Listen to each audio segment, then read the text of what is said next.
आज हम पढ़ेंगे आर्थराइटिस के बारे में। आर्थराइटिस क्या होती है? ये एक ऐसी कंडीशन होती है जिसमें जॉइंट्स का इन्फ्लामेशन हो जाता है और उस इन्फ्लामेशन की वजह से जॉइंट्स में क्या होता है, पेन होता है, रेडनेस होती है, होट और टेंडरनेस होती है। तो आर्थराइटिस की डिफिनेशन देखते हैं। Arthritis is defined as inflammation of joints, मतलब कि आर्थराइटिस एक ऐसी कंडीशन होती है जिसमें जॉइंट्स का इन्फ्लामेशन हो जाता है। आर्थराइटिस 3 टाइप्स की होती है, रोमेटॉइड आर्थराइटिस, ऑस्टियो आर्थराइटिस और गाउटी आर्थराइटिस। तो हम पहले देखते हैं रूमेटॉइड आर्थराइटिस। तो इसमें क्या होता है, ये एक ऐसी क्रोनिक सिमेट्रिक इरोजिव इन्फ्लामेटरी कंडीशन होती है जो क्या होती है, पेरिफेरल जॉइंट्स में होती है। तो ये क्या होती है, सिमेट्रिक होती है, इरोजिव कंडीशन होती है जिसमें क्या होता है, इरोजन होता है, और इन्फ्लामेटरी कंडीशन होती है। This disorder is characterized by various articular and extra articular features. Articular मतलब जो कार्टिलेज होती है, जो हमारे जॉइंट्स होते हैं जिसके अंदर कार्टिलेजेस होती है, उससे रिलेटेड बहुत सारे फीचर्स होते हैं, और उससे एक्स्ट्रा मतलब उसके अलावा भी बहुत सारे फीचर्स होते हैं इसमें जॉइंट्स की अंदर। इसके कोजेज देखते हैं कौन कौन से कोजेज होते हैं। तो एग्जैक्ट कोज इसका अननोन है। ऑटोइम्यूनिटी की वजह से भी ये कंडीशन हो सकती है। जो ऑटोइम्यूनिटी की वजह से क्या होता है कि जो एंटीजन एंटीबॉडी का फॉर्मेशन होता है, और जो एंटीजन एंटीबॉडी कॉम्प्लेक्स होता है वो कहाँ पे जाके जमा हो जाता है, एक्यूमुलेट हो जाता है वो जॉइंट्स के अंदर। जॉइंट्स के अंदर जो कार्टिलेजेस होती है, आर्टिकुलर जिसे बोलते हैं हम, और उन कार्टिलेजेस के अंदर डिपॉजिट होकर वहाँ पर क्या करते थे, इन्फ्लामेशन कर देते हैं, और उसे हम बोलते हैं आर्थराइटिस। और ये कुछ बैक्टीरिया की इन्फेक्शन के कारण भी हो सकती है, जैसे group A beta streptococci, haemolytic streptococci की वजह से भी हो सकती है, मोस्टली इन्हीं की वजह से होती है। और न्यूट्रिशन की डेफिशिएंसी उससे हो सकती है, और स्मोकिंग इसका स्ट्रॉन्ग रिस्क फैक्टर होता है। अब इसकी पैथोफिजियोलॉजी देखते हैं, मतलब ये डिजीज़ कैसे प्रोग्रेस करती है। तो ड्यू टू ऑटो इम्यूनिटी और इन्फेक्शन, मतलब कि ऑटो इम्यूनिटी या इन्फेक्शन की वजह से क्या हुआ, इम्यून सेल्स होती है वो बॉडी की वो एक्टिव हो जाती है, और उससे क्या होता है, जो इम्यून सेल्स एक्टिव होती है तो वो एंटीबॉडी का फॉर्मेशन करती है, और एंटीजन एंटीबॉडी कॉम्प्लेक्स होता है उसका फॉर्मेशन होता है। और इस कॉम्प्लेक्स क्या होता है, ये कॉम्प्लेक्स जॉइंट्स के अंदर एक्यूमुलेट हो जाता है, और वो जॉइंट्स के अंदर एक्यूमुलेट होने की वजह से क्या होता है, पेनिस का फॉर्मेशन होता है जॉइंट्स के अंदर, मतलब कि जो जॉइंट्स होते हैं उसमें पेनिस का फॉर्मेशन कर देता है। पेनिस क्या होती है, एक्स्ट्रा टिश्यू होती है जॉइंट्स के अंदर, जो मतलब कि एक्स्ट्रा टिश्यू होती है जो जॉइंट्स के अंदर बनते हैं रूमेटॉइड आर्थराइटिस की कंडीशन में।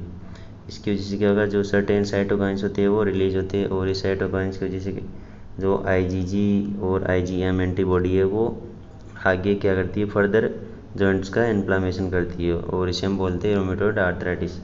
मतलब कि इसमें मेनली क्या होता है, जैसे भी कोई किसी भी चीज़ का इन्फेक्शन हुआ तो वो इन्फेक्शन क्या होगा, आगे जाकर एंटीजन एंटीबॉडी फॉर्मेशन का कोज करेगा, और वो जॉइंट्स के अंदर एक्यूमुलेट हो जाएंगे, और जॉइंट्स के अंदर एक्यूमुलेट होने की वजह से क्या होगा, वहाँ साइटोकाइंस रिलीज होंगे, IgM एंटीबॉडी का जो रिलीज़ होगी, और वहाँ पर क्या होगा, इन्फ्लामेशन होगा। इसे हम बोलते हैं रूमेटॉइड आर्थराइटिस।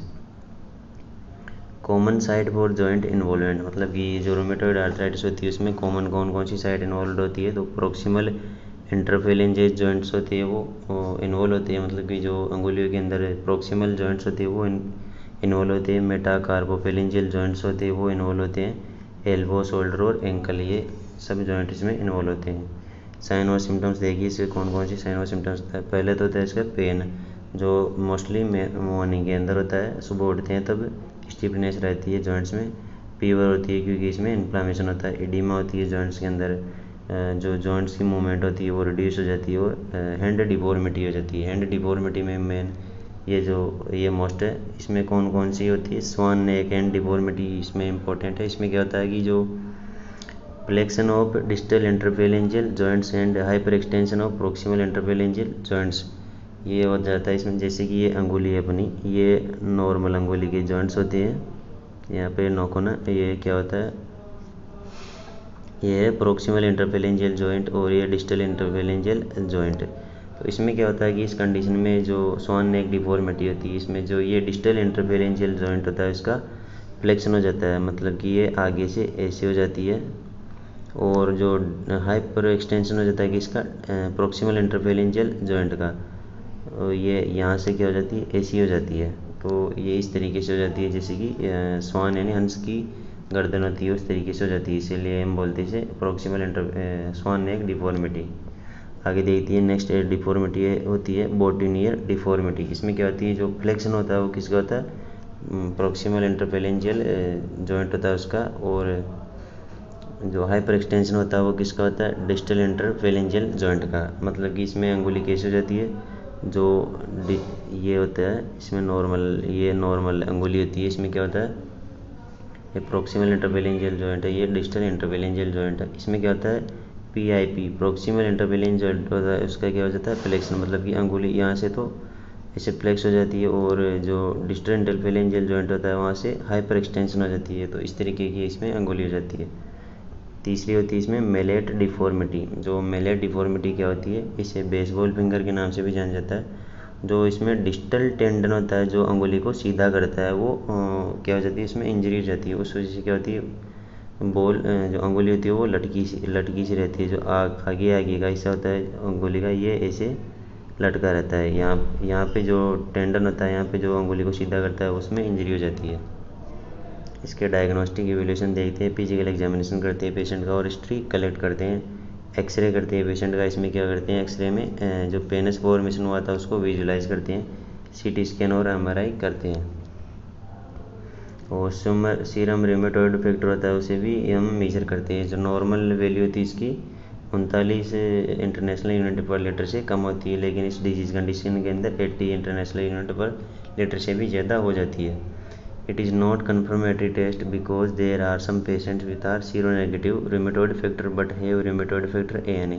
मतलब कि ये क्या होती है, कन्फर्मेटरी जो टेस्ट होता है वो नहीं होता है, क्योंकि कुछ पेशेंट ऐसे होते हैं जिनमें ये जो सीरम रूमेटॉइड फैक्टर होता है वो नेगेटिव होता है, वो जबकि उसमें क्या पाया जाता है, उनमें serum rheumatoid factor ANA anti nuclear antigen. इसकी नॉर्मल वैल्यू क्या होती है, 1:40 से 1:60 होती है। अब देखते हैं रूमेटॉइड आर्थराइटिस का क्या मेडिकल मैनेजमेंट।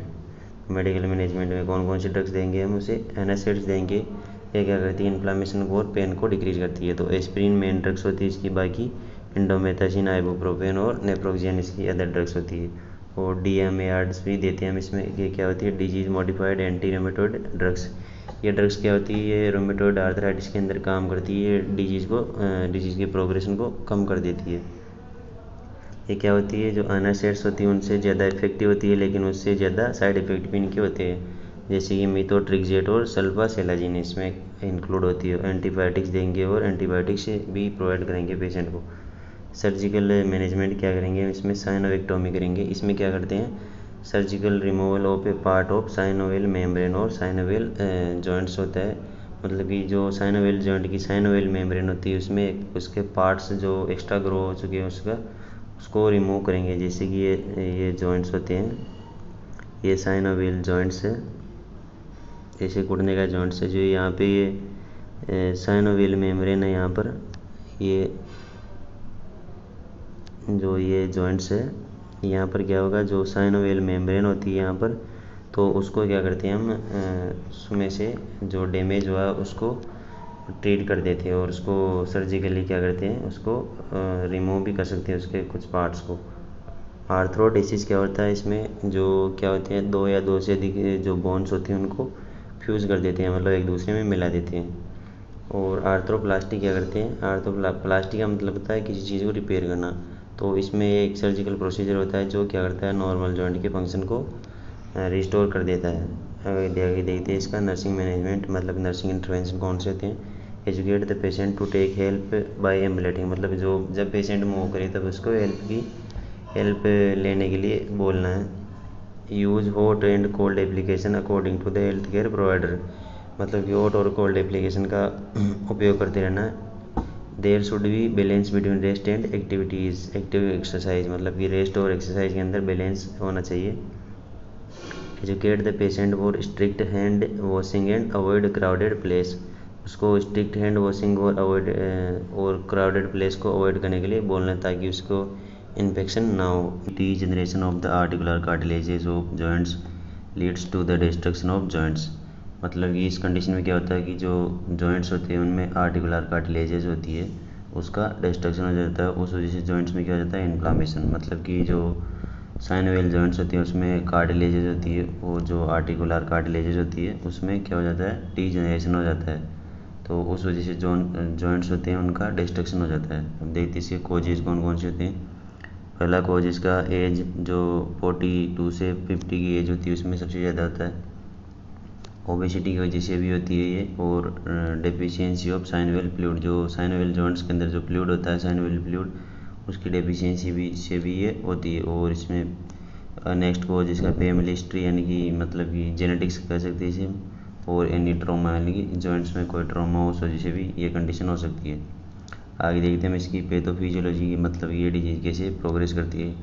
और ड्यू टू एनी एटियोलॉजिकल या रिस्क फैक्टर्स क्या होता है, डीजनरेशन ऑफ आर्टिकुलर कार्टिलेजेस, मतलब कि किसी भी कोजेज की वजह से क्या हुआ या रिस्क फैक्टर्स की वजह से क्या हुआ, जो आर्टिकुलर कार्टिलेजेस थी उसका डीजनरेशन हुआ, उस वजह से क्या हो जाएगा, जो जॉइंट्स के अंदर जो स्पेस होता है, space between joints get narrow, मतलब कि वो सिकुड़ जाएगा। जो मतलब स्पेस होता है जॉइंट्स के अंदर वो कम हो जाएगा। और उस वजह से क्या होगा, जो वहाँ पर क्या होगा, फ्रैक्चर देखने को मिलेगा जॉइंट्स के बीच के अंदर। और उस वजह से यहाँ पर क्रेपिटस की साउंड आएगी, मतलब कि वहाँ पे जो क्रेपिटस की आवाज़ आने लग जाएगी वहाँ पर। और उस वजह से क्या होगा, जो बोन होती है वो कंपनसेट करना स्टार्ट कर देगी, मतलब कि फ्रैक्चर हुआ था तो वापस बोन फॉर्मेशन होगा और कंपनसेट की मैकेनिज्म चालू हो जाएगी। उस वजह से क्या होगा, कंपनसेट का मतलब कि जो फ्रैक्चर में क्या हुआ था, जो बोन का लॉस होता है उसकी वजह से वापस नई बोन बन जाएगी, मतलब कंपनसेट होने लग जाएगी। तो formation of new bone cells from the edges of bone, जो बोन के जो किनारे हुए थे वहाँ पर जहाँ पर फ्रैक्चर हुआ था वहाँ पर कंपनसेट होकर न्यू बोन बन जाएगी। और उसे हम बोलते हैं, न्यू बोन बनती है उसे हम ऑस्टियोपाइड्स बोलते हैं। जो क्या करती है, एक्स्ट्रा ग्रोथ दिखती है वहाँ पे, मतलब कि जैसे ये जॉइंट्स है, ये यहाँ पर जॉइंट्स है, तो यहाँ पर क्या होगा, इनके बीच का जो गैप नैरो हो जाएगा। तो उस वजह से क्या होगा, यहाँ पर गैप नैरो हुआ तो यहाँ पर फ्रैक्चर हो जाएगा। और वहाँ पर क्या होगा, जो एक्स्ट्रा बोन ग्रोथ होगी वो ऐसे देखने को मिलेगी साइड में, तो उसे हम बोलते हैं ऑस्टियोपाइड्स। आगे देखते हैं इसके साइन और सिम्टम्स, मतलब कि यहाँ पर कौन से साइन और सिम्टम्स देखने को मिलते हैं। तो इसे ऑस्टियो से याद रख सकते हैं हम। इसमें ओ से मतलब आउट ग्रोथ ऑफ बोन, जो मतलब कि जो बोन होती है उसमें एक्स्ट्रा ग्रोथ होती है, उसे हम बोलते हैं ऑस्टियोपाइड्स, जो ये था। सनराइज स्टिफनेस, मतलब कि जो सुबह सुबह क्या होती है, जॉइंट्स में स्टिफनेस रहती है, जो कार्टिलेजेज की जो थिकनेस होती है वो कम हो जाती है। और जो क्रेपिटस साउंड होती है वो एक्सपीरियंस करते हैं, मतलब कि वहाँ पर क्रेपिटस साउंड आती है only in bones of major joints. जो ये जो कंडीशन होती है ऑस्टियोआर्थराइटिस की, सिर्फ मेजर जॉइंट्स के अंदर ही होती है। अदर साइन और सिम्टम्स देखिए, वहाँ पर स्वेलिंग हो जाती है, बोन की जो मूवमेंट होती है वो कम हो जाती है, और हैंड नोड फॉर्मेशन हो जाता है, मतलब कि जो हाथों में है वो नोड यानी कि छोटी छोटी गांठें टाइप में बन जाती हैं वहाँ पर। तो पहले नोड बाउचर्ड्स नोड्स, ये कहाँ पर होती हैं, प्रोक्सिमल इंटरफेरेंजियल जॉइंट्स होती है वहाँ पर होती है। जो प्रोक्सिमल इंटरफेरेंजियल जॉइंट्स कहाँ पर होती है, जो जैसे अपनी ये अंगुली है, ये हाथ है, इस तरफ हथेली है, तो यहाँ पर क्या होगा, जो ये पहला वाला जॉइंट है ये क्या होगा, प्रोक्सिमल इंटरफेरेंजियल जॉइंट, ये डिस्टल इंटरफेरेंजियल जॉइंट। तो इसमें क्या होगा, इस कंडीशन में ये जो बाउचर्स नोट्स कहाँ पर देखने को मिलेंगे, यहाँ पर ऐसे मतलब नोट्स देखने को मिलेंगे। और जो हेबर्डेंस नोट्स होते हैं ये कहाँ पर होंगे, यहाँ डिस्टल इंटरफेरेंजियल जो जॉइंट्स होते हैं वहाँ पर ये नोट्स देखने को मिलेंगे। जब देखते हैं इसके डायग्नोस्टिक इवैल्यूएशन, मतलब कि इस कंडीशन का कैसे पता करते हैं, तो पहले हिस्ट्री कलेक्ट करते हैं पेशेंट की, फिर फिजिकल एग्जामिनेशन करते हैं, एक्सरे करते हैं, इससे जो ऑस्टियोपाइड होती है, जो बोन की एक्स्ट्रा ग्रोथ हुई थी उसका पता किया जा सकता है, सीटी स्कैन और एमआरआई भी करते हैं।